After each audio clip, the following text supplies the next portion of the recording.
캐나다에 살고 있던 한 여성이 평생을 허리 때문에 고생하던 아버지를 모시고 어디론가 떠나려고 하고 있습니다.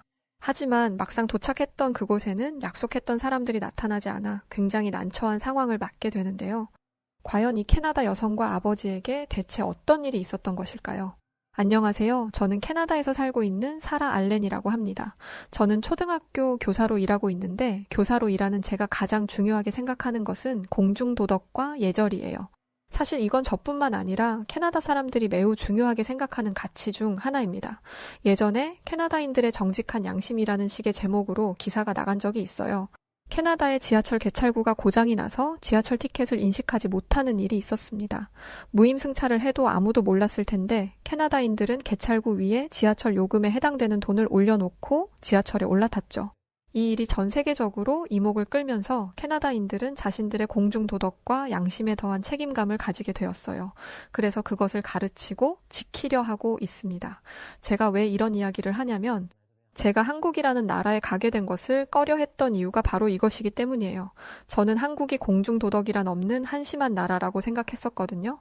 저희 아버지는 체조 선수였는데 훈련 도중 착지 실패로 골반뼈와 척추에 부상을 입었습니다. 사고가 났을 당시는 젊은 나이였던지라 간단한 치료만 받고 일상에 복귀하여 가정도 꾸리면서 평범하게 살고 계셨는데 최근 허리 통증이 심해지면서 고통을 호소하셨어요. 젊었을 때 겪었던 부상이 이 정도의 후유증을 가져올 줄은 몰랐다면서 고통스러워하는 아버지를 모시고 병원에 갔는데 캐나다는 엑스레이 촬영조차 3개월을 기다려야 하더라고요. 이렇게까지 아파하는 환자를 3개월이나 그냥 두라는 거냐 말하니 어쩔 수 없다는 말만 돌아왔죠. 그럼 진통제라도 놔달라 했더니 그건 진료 전까지 불가능하다며 단번에 거절당했습니다. 그래서 그때 알게 된 게 의료관광이라는 것이었어요. 의료관광 코디네이터는 허리 디스크로 의심되는 아버지를 한국으로 모시고 가는 게 어떻겠냐고 말했습니다. 한국이라는 말을 듣자마자 마음이 무거워졌어요. 왜냐하면 함께 일하는 동료에게 한국의 공중도덕 수준 이야기를 들어본 적이 있거든요. 동료는 자신이 한국에 갔었을 때 온갖 쓰레기가 길가에 널브러져 있는 장면을 목격했다고 했습니다.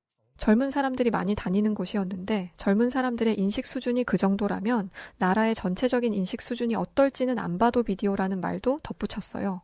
그러면서 반면 옆 나라인 일본과 비교하면 일본은 사람들이 껌도 바닥에 안 뱉는 깨끗한 나라라고 이야기를 했습니다. 그래서 일본은 가도 한국은 가지 않겠다 다짐했었어요.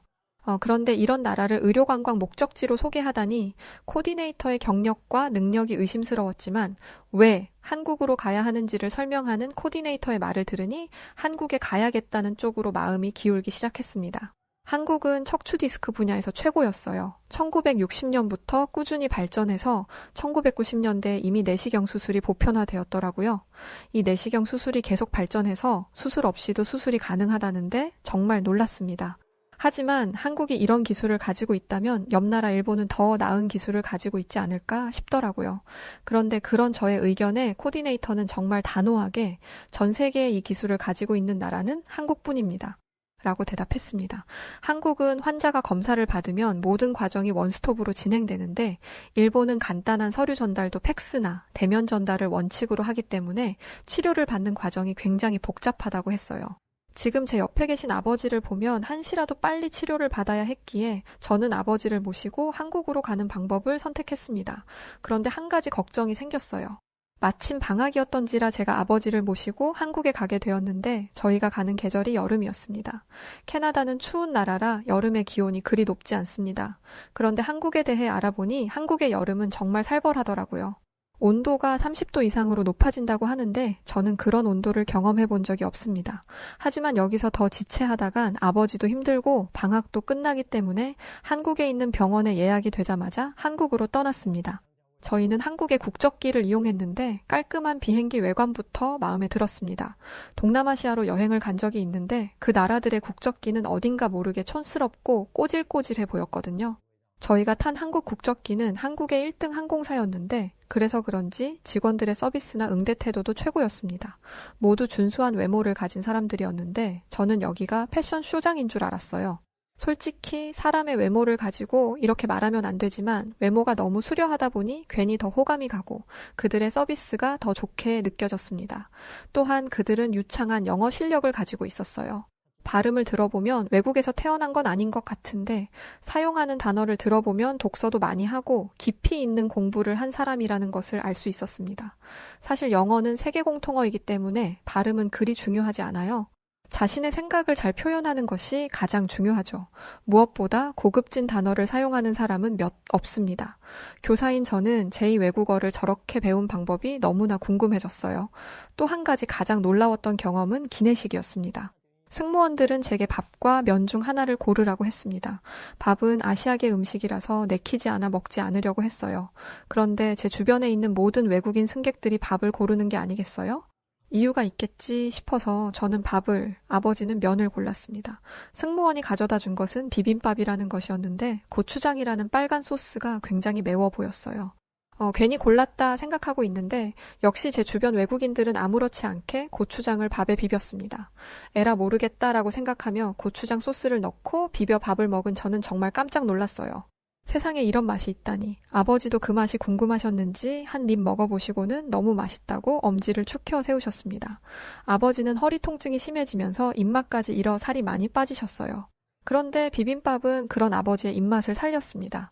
저는 그 모습이 너무 기뻐 아버지에게 제 밥을 전해드리고 면을 먹기 시작했어요. 그런데 승무원 한 명이 오더니 왜 식사를 바꿨냐고 물어보더라고요. 혹시 입에 맞지 않아서 그러는 거냐며 굉장히 걱정스러운 목소리로 물었죠. 저는 깜짝 놀라 그런 게 아니라고 해명했습니다. 아버지와 저의 사정을 이야기하자 승무원은 갑자기 어두운 표정을 하고는 자리를 떠났어요. 저는 제가 굉장한 무례를 저질렀다고 생각했습니다. 한국에서는 음식을 바꿔서 먹는 게 예의가 아닌 건가? 라고 생각하면서 초조해하고 있었죠. 저는 무례한 행동을 정말 싫어하거든요. 얼마 지나지 않아 승무원이 제 자리로 돌아왔는데 놀랍게도 다른 사람과 함께였습니다. 누가 봐도 이 공간의 책임자로 보이는 사람은 제게 아버지가 허리가 안 좋으시다고요? 라고 물었어요. 식사에 관련된 이야기를 할 줄 알았는데 아버지의 허리 상태를 묻더라고요.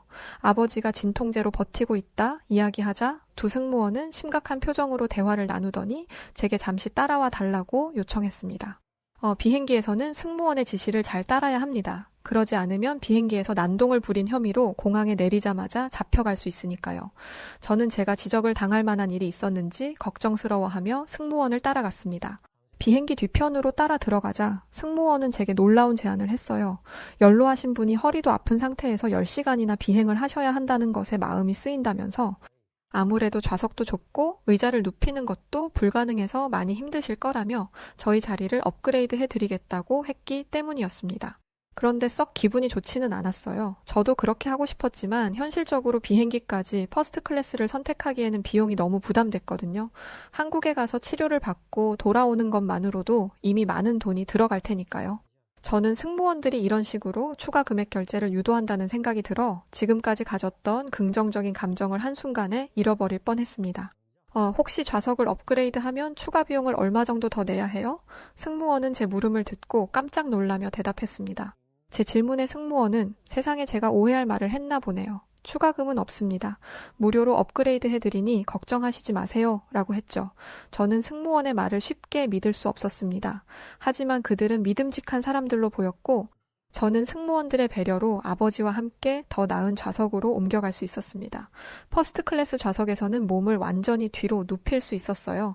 다른 사람들에게 민폐가 될까봐 앓는 소리도 못하고 끙끙거리시던 아버지는 비행을 시작한 지 3시간 만에 처음으로 편안한 모습을 보이셨습니다. 솔직히 아버지가 이 정도로 힘들어 하실 거라고는 생각하지 못했어요. 그래서 10시간의 비행 시간을 생각하면 눈앞이 캄캄해졌었습니다. 한국 승무원들이 아니었다면 저와 아버지는 남은 비행 시간을 지옥같이 보내야 했을 거예요. 절대 잊지 못할 이상적인 비행을 마치고 한국에 도착했습니다. 깔끔하고 현대적인 디자인의 인천공항의 모습에 시선을 한눈에 빼앗기고 공중 화장실 특유의 비릿한 냄새조차 없이 깨끗한 화장실을 보고 나니 전에 동료가 한국 더럽단 말이 진짜 사실이 맞는지 의심이 되기 시작했어요. 이렇게 봐서는 한국이 지저분한 나라라곤 상상도 안 됐습니다. 오히려 저희 캐나다보다 훨씬 더 청결했고 선진국 같은 모습이었죠. 저는 그렇게 아버지를 모시고 입국장을 빠져나왔는데 저희를 마중 나와야 할 현지 코디네이터들이 안 보였습니다. 설마 늦는 건가 싶어 연락을 해보았는데 코디네이터는 깜짝 놀라며 저희의 입국 날짜는 오늘이 아니라 내일이라고 했습니다. 저는 전문적인 코디네이터들이 실수를 해도 이런 실수를 하냐 생각하며 항의하려고 했어요. 건강한 저만 있었다면 괜찮지만 편찮으신 아버지를 또 기다리게 할 수는 없었습니다. 하지만 아버지는 혹시 모르니 저희가 보낸 이메일을 확인해 보자고 하셨어요. 저는 이메일을 보자마자 낭패다 싶었습니다.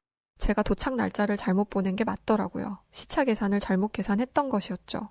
캐나다 코디네이터에게는 상담만 받고 비용을 줄이고자 한국 코디네이터와 제가 직접 연락을 했었는데 경험이 없는 제가 일을 진행하다 보니 실수가 생긴 것이었습니다.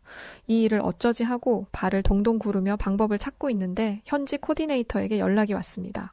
자신이 현재 다른 지역에 있어서 지금 바로 인천공항으로 출발해도 최소 4시간이 걸리고 다른 코디네이터들은 다른 환자들과 함께 있어서 대체할 인력을 보내주기도 어렵다는 것이었죠.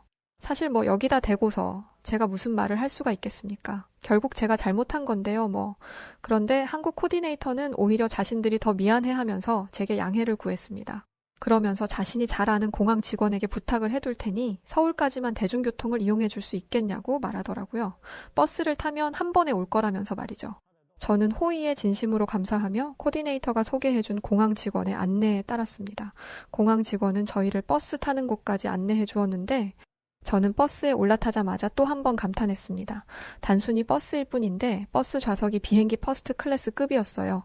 자리에 앉으면 앞에 스크린이 있어서 영화 같은 것들을 선택해서 볼 수 있었고 기사를 호출하는 버튼도 있더라고요. 또 몸을 완전히 눕힐 수 있어서 아버지도 만족해 하셨습니다. 저희는 버스에서 잠에 들었고 정신을 차려보니 서울이었어요. 저희는 정류장에서 내려 한국 코디네이터에게 연락을 했습니다. 그리곤 그들을 기다리는데 화장실 신호가 오더라고요.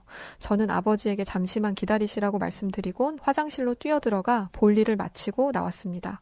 그런데 문제가 생겼어요. 아버지가 자리에 안 계셨습니다. 순간적으로 불안감이 스쳐 지나갔어요. 저희 아버지는 몸이 안 좋으신 건 물론 길치입니다.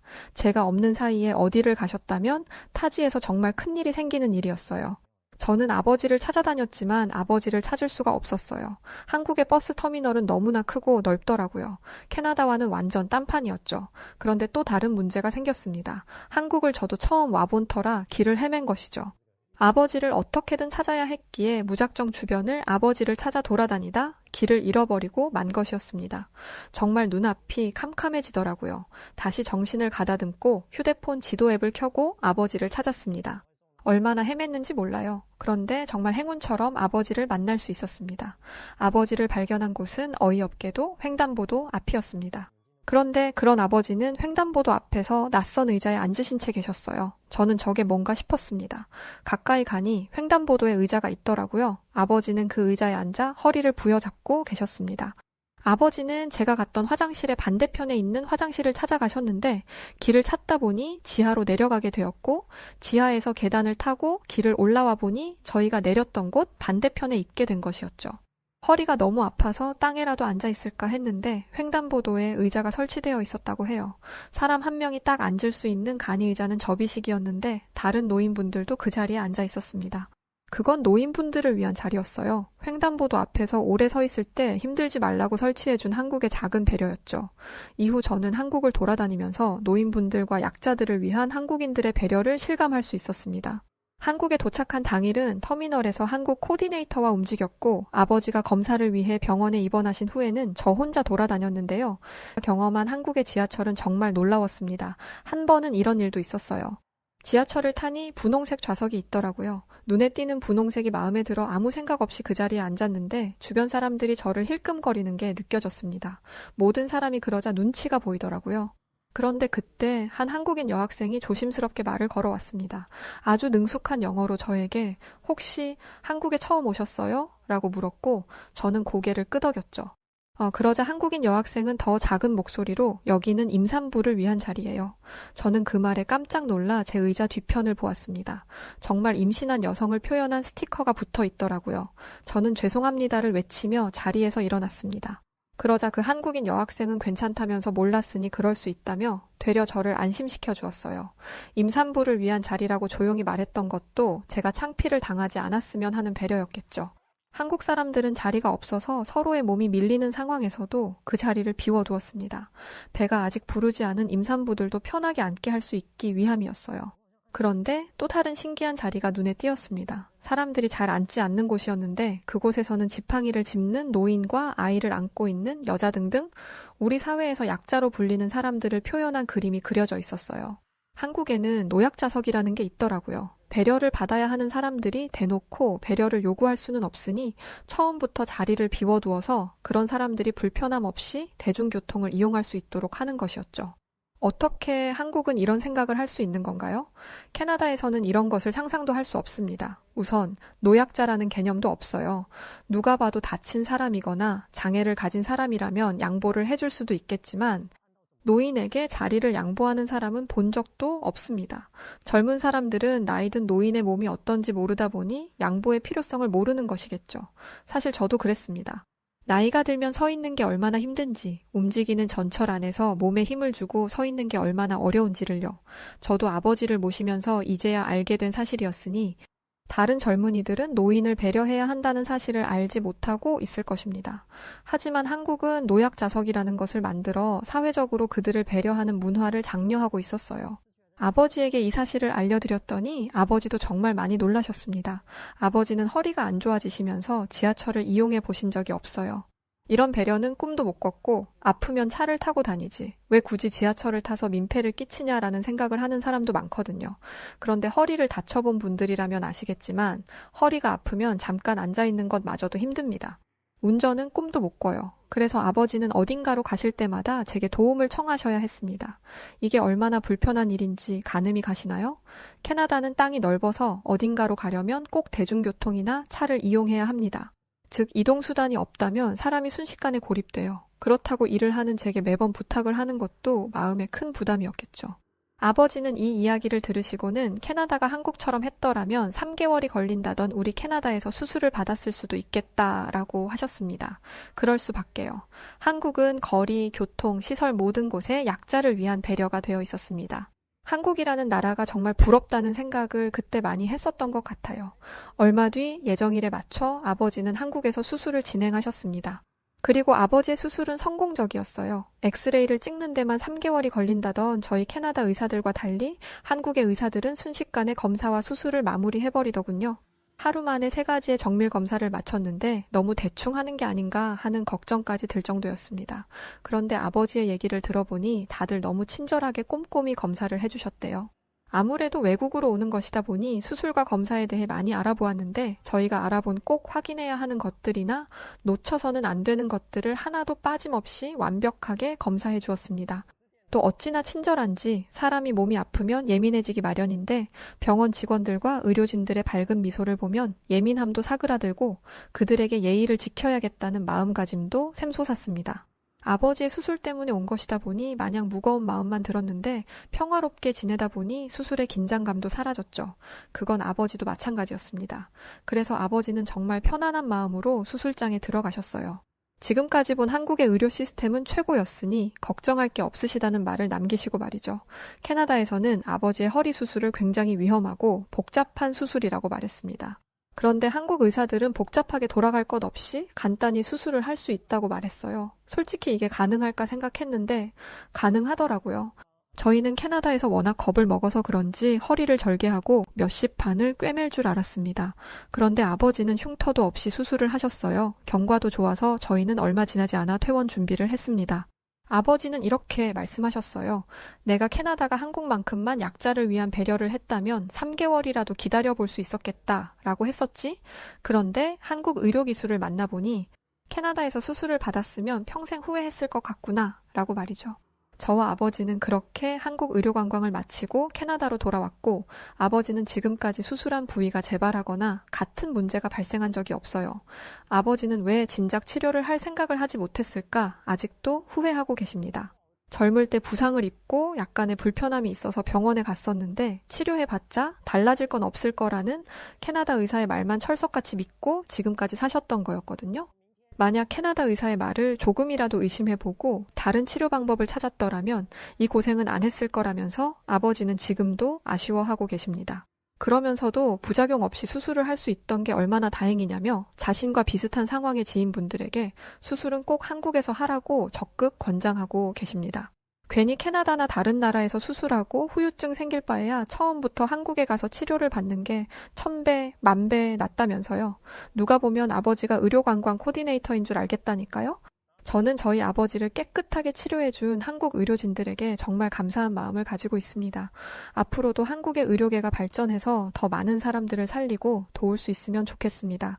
네, 오늘 사연은 여기까지입니다. 허리 때문에 평생을 고생해온 아버지를 모시고 한국에 왔다가 한국의 의료 시스템에 큰 감명을 받으신 사라 알렌 씨의 에피소드가 담긴 사연이었습니다. 실제로 해외 많은 사람들이 한국에 의료 관광을 온다고 합니다. 그만큼 세계적으로 한국의 의료 기술이 대단하다는 것을 의미하는 것이겠죠? 자, 그럼 오늘 사연 어떻게 들으셨나요? 오늘 사연이 재밌으셨다면 구독과 좋아요, 알림 설정 부탁드리고요. 그럼 지금까지 해외 다양한 사연들을 읽어드리는 여우튜브 송은지였습니다. 영상 끝까지 시청해주신 분들 모두 감사드리고요. 더 좋은 영상으로 찾아뵙겠습니다. 고맙습니다.